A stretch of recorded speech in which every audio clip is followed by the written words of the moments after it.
molim da mi se pridruži ovdje na pozornici kako bi uručio nagradu Gnijezdo. A nagrada se inače dodjeljuje pjesmi za koju određeni krug ljudi zaključuje da je najdomoljubnija pjesma koju smo čuli i jako vjerujem da ih je večeras bilo jako puno. Stipe, da vas najprije pitam, s obzirom da znam da ste čovjek od medija i od mikrofona, je li bilo dobro, je li sve u redu? Sve u redu, a mi ne ležemo, mi nismo vojimo, mi nismo hrvatskoj televiziji. Bravo! Nadam se da ovo kamere nisu. Ne, nadam se, ja sam rekao da nas u Hrvatskoj lažu, nisam rekao ko nas laže. Dakle, gospodin Stipe će nagradu Gnijezdo dodijeliti pjesmi autora Damira Matetića. Riječ je o pjesmi Dalmacijo, pjevala je Katarina Jović.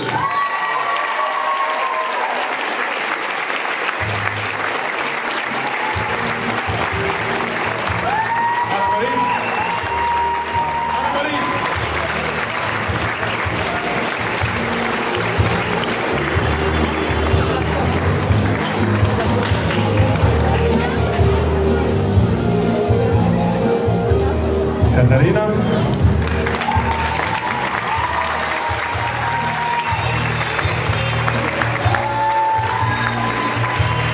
Gospodin Stipe,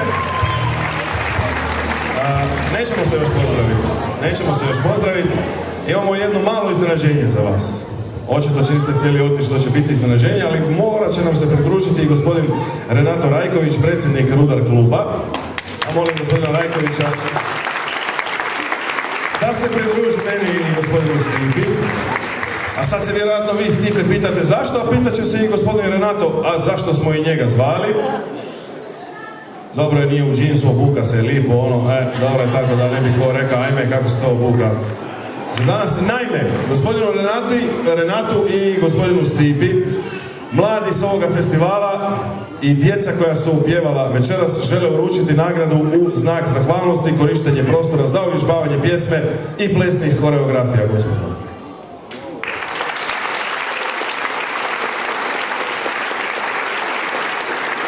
Imamo li možda 2 globusa ili je kriza zahvatila i ove dijelove našega globusa? Ok, ovo je za gospodina Stipu. Renato stiže iza vas. Ne, drugi put, ne, odmah to rješavamo. Evo zahvalnice i za vas. Hvala lijepa. Hvala lijepa. Prije svega velike pohvale organizatorima i svima onima koji su večeras nam omogućili, ne samo večeras, nego i sinoća, da vidimo ovo što smo vidjeli, što smo doživjeli.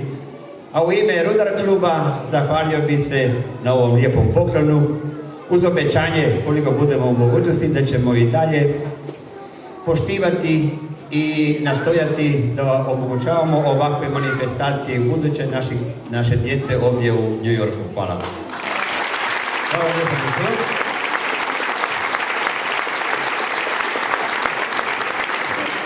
U ime Hrvatskog radija zahvaljujem se organizatorima.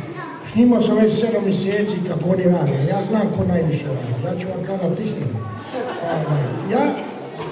Svi rade, svi su pomogli da dođe do ovoga. Ovo nema, ne može se ni u Hrvatskoj napraviti. Ali najviše podnijeli su teret ovdje gospođa Lenora i gospodin Ivica Gašparić.